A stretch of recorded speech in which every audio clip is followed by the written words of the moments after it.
کے دن اس لیے گواہی دیں گے، اس لیے کہ گواہ ہوں گے، اور گواہی کے لیے دیکھنا معتبر، گواہی کے لیے جو ہے دیکھنا ضروری ہے۔ اگر نبی کو کہہ دو گے کہ نبی مر گئے ہیں تو پھر نبی گواہی کیسے دیں گے؟ نبی گواہی کیسے دیں گے؟ اس کا مطلب یہ ہے کہ قیامت کی صبح تک جتنے بھی واردات ہوں گے، جتنے بھی حالات ہوں گے، جتنے بھی واقعات ہوں گے، امت کے اندر جو کچھ بھی ہوگا، ہمارے نبی سب دیکھ رہے ہیں، اپنی آنکھوں سے ہر جگہ موجود ہیں، ہر جگہ دیکھ رہے ہیں کون کیا کر رہا ہے، اور اس کے بعد اللہ کے نبی گواہی دیں گے۔ جو جب دیکھ کر کے دیں گے جبھی گواہی معتبر ہوگی۔ ہم نے کہا اس بدعقل کو کون سمجھائے؟ میں سنو، گواہی صرف ایک جواب تو اس کا یہ ہے، ان کو بتلاؤ گواہی صرف دیکھ کر کے ہی معتبر نہیں ہوتی ہے، بلکہ یقینی علم اگر حاصل ہو جائے اس کے اوپر بھی گواہی دینا بولو معتبر ہوتا ہے۔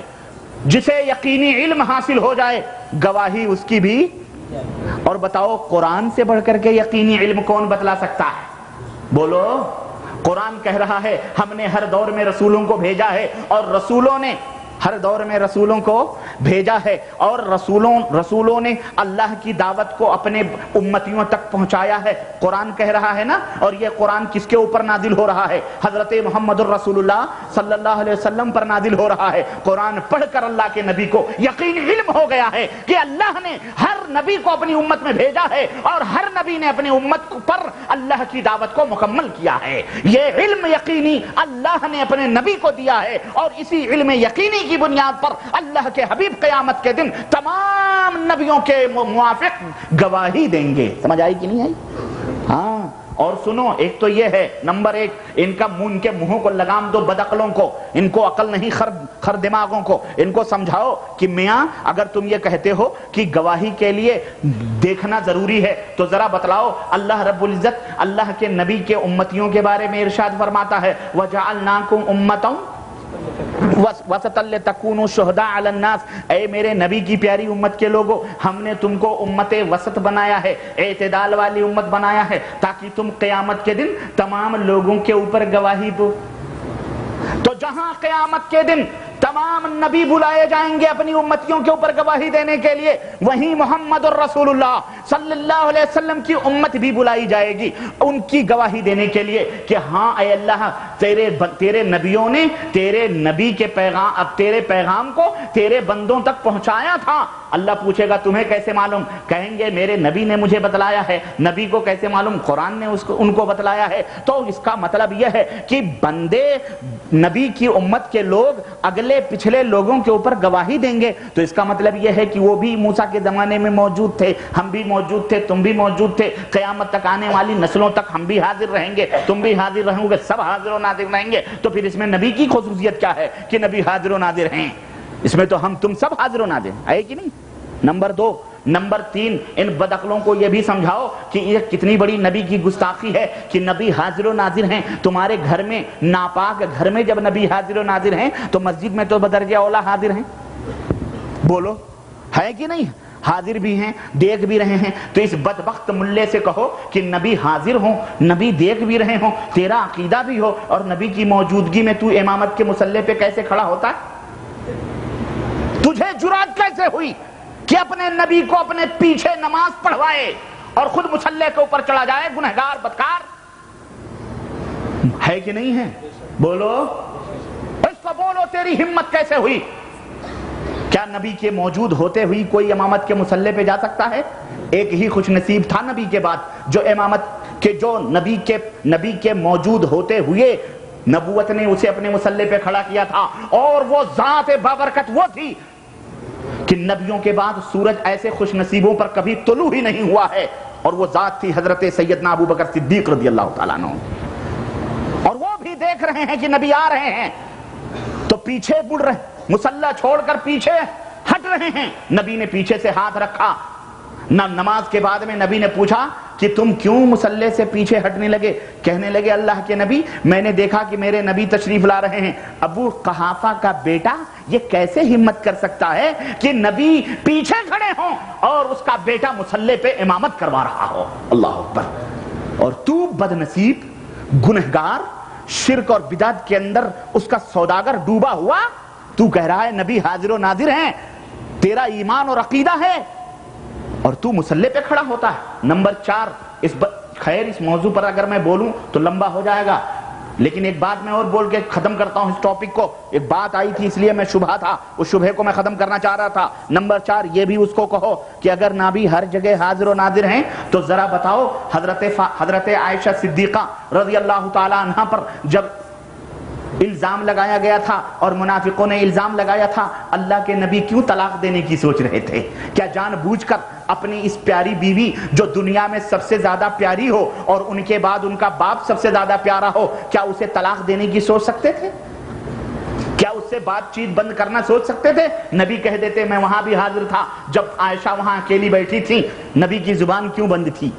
سنو، اور یہی نہیں بلکہ یہاں پر وہ کہتے ہیں، یہاں پر میں نے ایک مولوی کا شبہ اس دلیل کو کہتا ہے کہ ان لوگوں سے کہو جو اس کو دلیل میں پیش کرتے ہیں، تو ان سے کہو اللہ کے نبی کو خاموشی کا حکم دے دیا گیا تھا کہ اے نبی تم خاموش رہو، عائشہ کی پاکی کی صفائی میں بیان کرنے والا ہوں۔ ہم نے کہا ظالم، یہ جو تو فلسفہ بیان کر رہا ہے یہ قرآن کی کون سی آیت ہے اور نبی کی کون سی حدیث ہے؟ تجھے یہ کیسے معلوم ہو گیا کہ اللہ نے اپنے نبی کو کہا تھا کہ تو اپنی زبان بند رکھ، میں عائشہ کی پاکی اور صفائی بیان کروں گا؟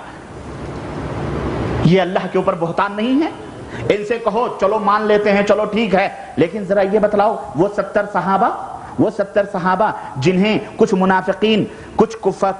منافقین آئے تھے اور کہنے لگے ان کو بھیج دیے ہماری بستی میں، نئے مسلمان ہیں قرآن پڑھانے کے لیے، اللہ کے حبیب نے اپنے مقدس 70 حفاظ کرام کو ان چند آدمیوں کے حوالے کر دیا اور کہا کہ جاؤ ان کو قرآن سکھلاؤ۔ وہ گئے مدینے کی بستی سے تھوڑی دور باہر نکلے، جا کر کے صدقے اور خیرات کے اونٹوں کو اور ان کو انہوں نے لوٹا اور ان 70 صحابہ کو شہید کیا، ان 70 صحابہ کو شہید کیا، ایک باقی بچے تھے۔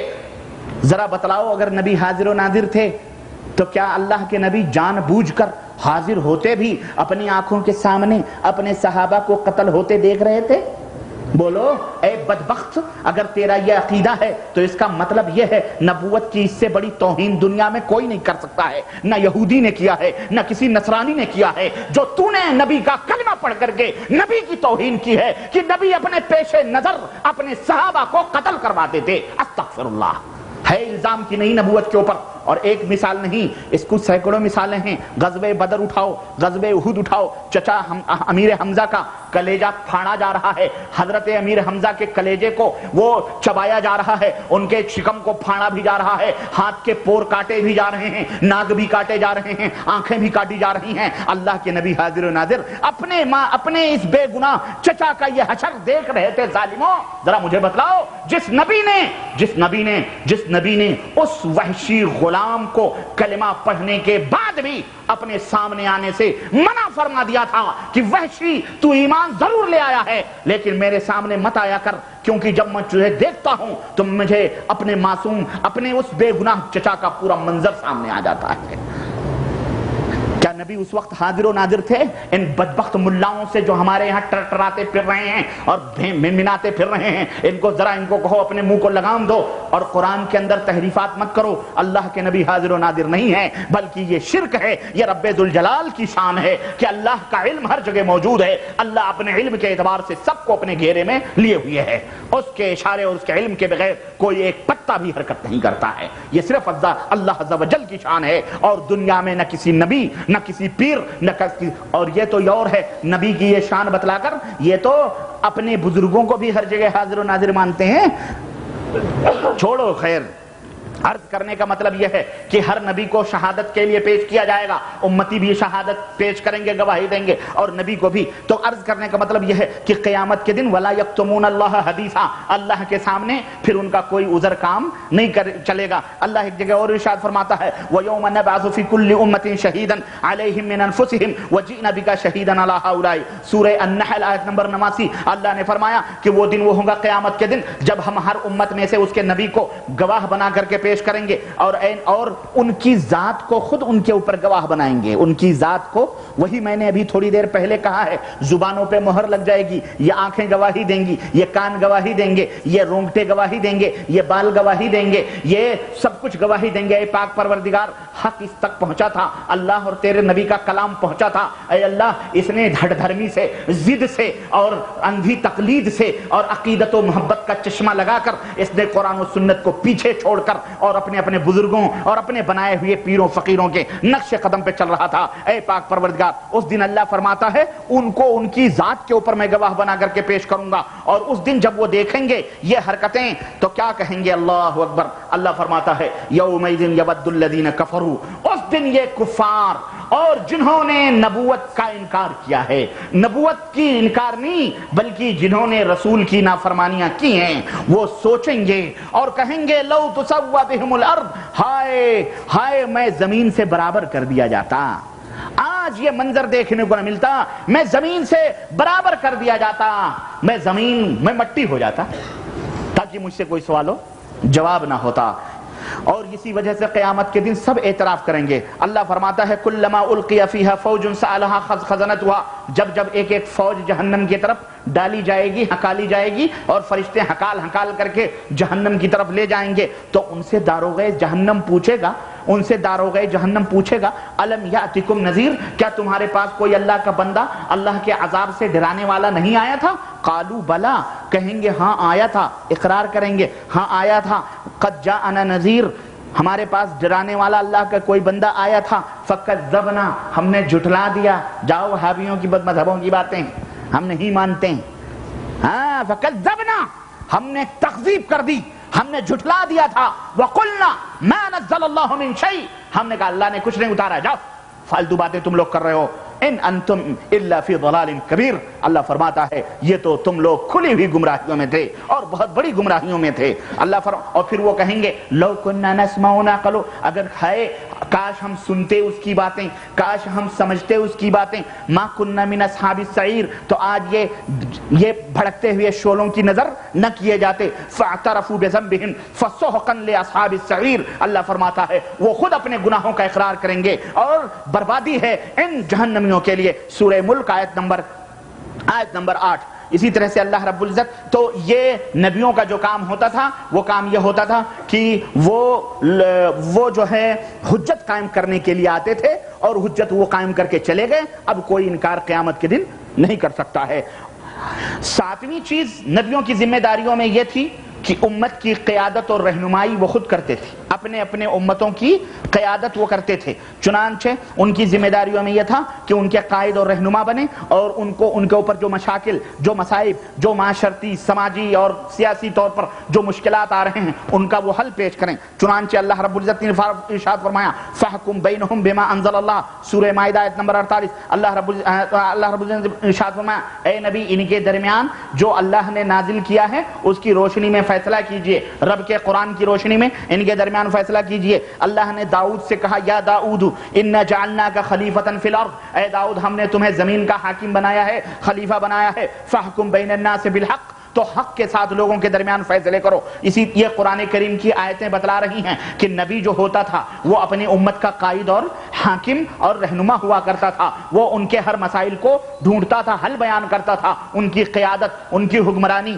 ان کی سیادت اس کے ذمہ ہوا کرتی تھی. اللہ رب العزت نے ارشاد فرمایا من یطع الرسول فقد اطاع اللہ, جو رسول کی اطاعت کرتا ہے وہ در حقیقت اللہ کی اطاعت کرتا ہے. اسی طرح اللہ نے فرمایا انما کان قول المؤمنین اذا دعوا الی اللہ ورسولہ لیحکم بینہم یقولوا سمعنا واطعنا, یقولوا سمعنا واطعنا, کہ جب مومنین نبی کی باتوں کو سنتے ہیں, جب ان کو اللہ کی طرف بلایا جاتا ہے اور رسول کی طرف بلایا جاتا ہے, تو جن کے دلوں میں ایمان ہوتا ہے وہ کیا کہتے ہیں, وہ کہتے ہیں, اور کس لیے بلایا جاتا ہے, لیحکم بینہم, تاکہ ان کے درمیان جو اختلافات ہیں, جو مسائل ہیں ان کو حل کر دیا جائے. تو جن کے دلوں کے اندر ایمان ہوتا ہے وہ کیا کہتے ہیں, سمعنا واطعنا, ہم نے سن لیا اور ہم اس کی اطاعت کریں گے. لیکن جن کے دلوں میں ایمان نہیں ہوتا ہے تو ایسے بھاگتے ہیں جیسے منہ بنا کر کے, جیسے منہ کے اندر لیمو نچوڑ دیا گیا ہو، اس طرح سے وہ منہ پھیر کر کے بھاگتے ہیں جب انہیں اللہ کی طرف رسول کی طرف بلایا جاتا ہے۔ تو اسی سے پتہ لگا لو جب تم اللہ رسول کی طرف دعوت دو اور وہ منہ بنا کر کے بھاگے یا اس کا انکار کرے تو اس کو کچھ نہ کہو، وہ کتنا بڑا نمازی پرہیزگار کیوں نہ ہو، سمجھ لو کہ اس کا ایمان درست نہیں ہے، اس کا ایمان درست نہیں ہے۔ اگر ایمان صحیح ہوتا تو یہ کہتا آمنا وصدقنا سمعنا واطعنا، ہم نے سن لیا، ہم اس کی اطاعت کریں گے۔ سورہ نور آیت نمبر 51۔ تو میرے عزیز یہ نبیوں کی ذمہ داریاں تھی جو 7 پوائنٹس میں نے بتا دی۔ آخری پوائنٹ اور آخری پوائنٹ میں بتا کے اپنی بات ختم کروں گا۔ یہ تو نبیوں کی ذمہ داریاں تھیں کہ وہ یہ کرنے آتے تھے۔ اب ذرا میں ایک بات بتاؤں، لیکن جو دعوت یا جو مشن تھا ان کا، جو چیز تھی، وہ کیا لوگوں کے سامنے بیان کرتے تھے؟ وہ کون سی دعوت تھی؟